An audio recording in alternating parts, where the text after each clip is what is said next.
Hi, ako si Fem. Tara, tingnan natin yung Celestina home, kung ano yung features niya. At para makita natin, ang Celestina ay mayroong 200 square meter lot area and 132 floor area. So, ditong area ay pupuntahan natin yung garahe niya. Ang garahe ay kasya yung dalawang sasakyan. At nakita nyo malawak. At kung gusto nyo magpataas ng gate and fence nyo, pwede pong magpa-modified. So, kasi yung default ng Dimeterland ay 1 meter high lang siya.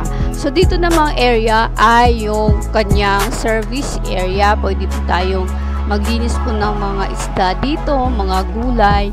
At dito naman ay saksakan para sa mga pag naglilinis tayo ng sasakyan, so pwede niyang isasakay yung vacuum niya dito. At dito naman may window para dun sa room dyan sa area na yan. So tara, titingnan natin yung loob ni Celestina kung ano yung kanyang mga features. So ang Celestina, yung door niya ay made of mahogany wood, na which is matibay po siya. Hindi siya ng tubig po. So, may double lock na rin po. At saka dito naman ay yung living area. Pwede pong ilagay dito yung kanyang sofa, yung kanyang television. Pwede na isasaksak niya doon kasi may mga ready socket na rin po siya.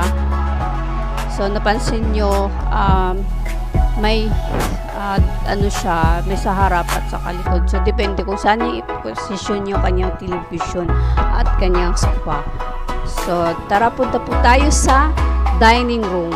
Ang dining room ay mayroong 6-seaters table na rin po siya.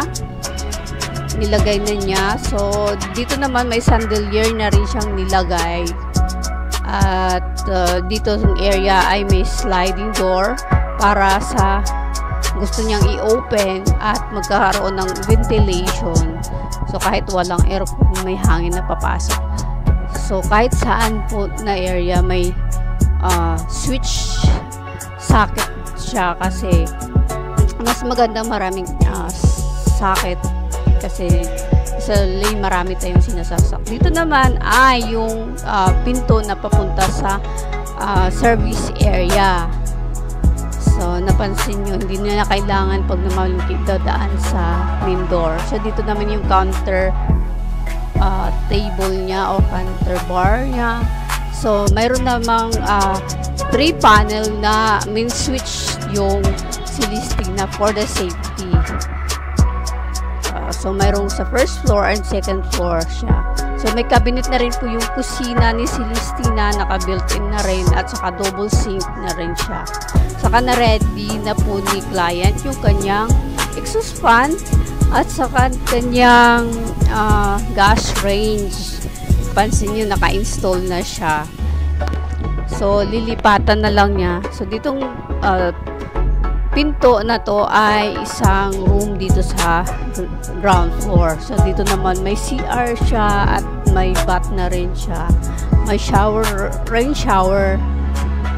So, may naka-tiled na rin siya na 60 by 60 high. So, may bowl and sink na rin. So, napaka-simple na ni Celestina but elegant siya.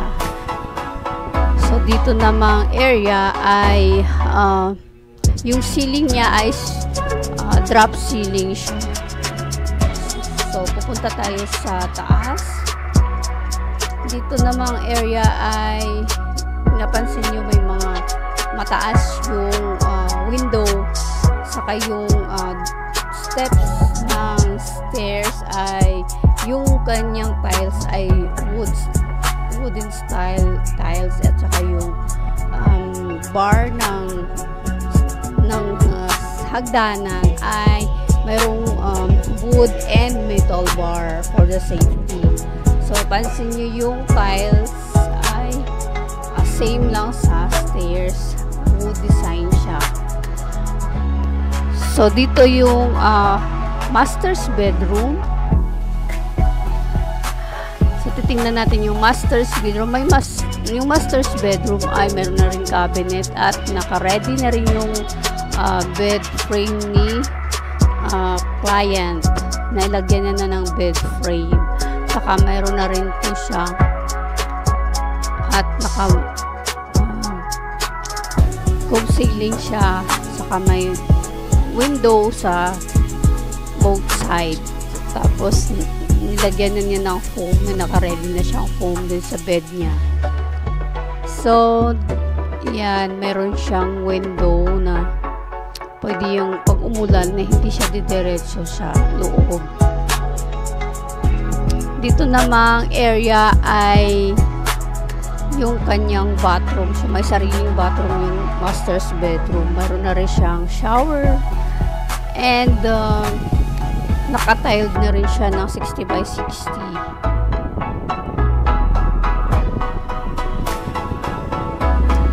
So, lalabas tayo dito sa terrace. So, napansin nyo may access sa master's bedroom going to the terrace.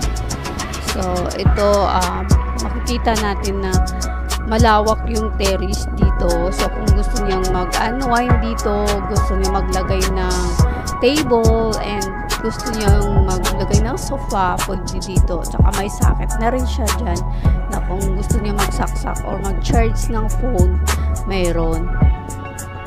So, pansin nyo, malawak siya. Ang laki ng napagawa niyang 132 square meter. So, dito naman, may access naman siya papasok dito sa side na ito, pabalik sa loob. So, hindi na natin kailangan bumalik dun sa master's bedroom. Dito na mismo. So, tara, balik po tayo sa baba. Sa entrance door. So, pansin nyo yung window, napakataas.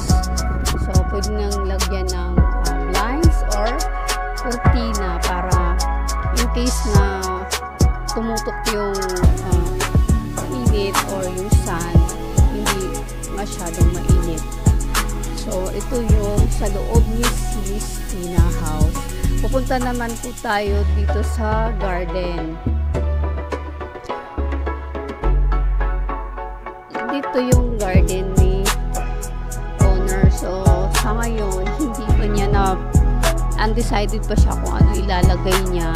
So, pero pwede siya magpa-landscape or ipa-tiled niya yung kanyang space na ito. So, dito yung sliding door kanina na access doon sa dining room. So, yun. At,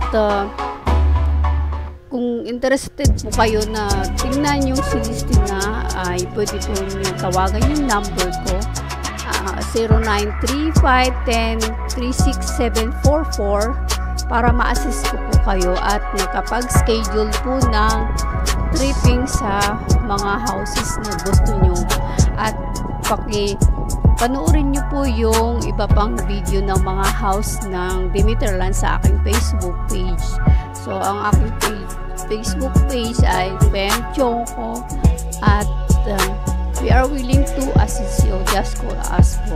Thank you so much for watching.